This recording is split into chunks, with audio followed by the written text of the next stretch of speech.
You're dealing with young people who are on the edge, living and placed in harm's way. Here you are at the bus stop, and there's a crack house right there.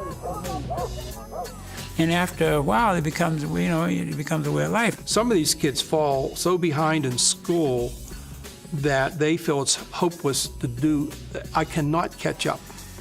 And so why even keep going? They're good kids, and they want to make something out of themselves. They want to get ahead, but they're just kind of trapped in this web of poverty and and violence. Some of these young folks, they're just that far away from going under.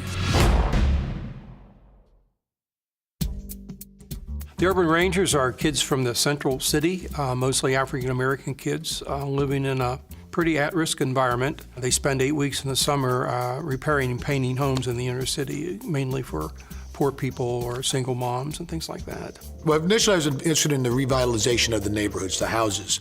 And then as I got to dive a little bit deeper into the project, I found out that it also included taking these young men from the urban core and trying to develop them into community people that could learn a skill, not only just maybe a carpentry or painting skill, but also people skills and leadership skills, and take that, build on that, and help build their own community. I've been with youth programs before where you had a hard time getting youth to come to the program, or you didn't fit into their schedule, but when they learn they can earn a paycheck, that is an extremely big motivator, especially for kids that don't have much at all, and their parents don't have very much.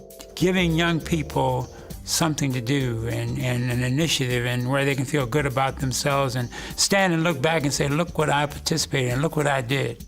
Some of the remarks we get from them, are, I learned how to work as a team. It's better to do something with others than try to do everything by yourself, I learned how to respect people I never knew and become friends with them. To be able to stand back and take a look at something and say, wow, look what I did. When you see a team in front of the house they painted for the summer, they're proud of what they did there. To brag about what did you do this summer, and be able to say, just go down there on East 60th Street and see. It's infectious, it goes throughout them.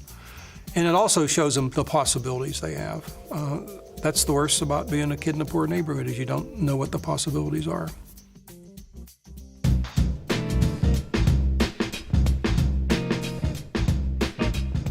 They have to go through a 5-day orientation when they come in. The orientation is to determine for us whether we can mold their attitudes into good work habits. They're expected to be responsible for themselves, responsible for the tools that they've been assigned, responsible to get to work, to show up, to stay, and complete the commitment that they made. If a kid or any man can do that, be on time, speak respectfully, dress properly, he's got the basic job skills an employer is looking for. It's a coin. On one side's opportunity and the other side's service. And it's a great opportunity for you to take advantage of things to lift yourself out of being behind in school. And it's an opportunity to be of service to your neighborhood, to learn what it means to be constructive rather than destructive.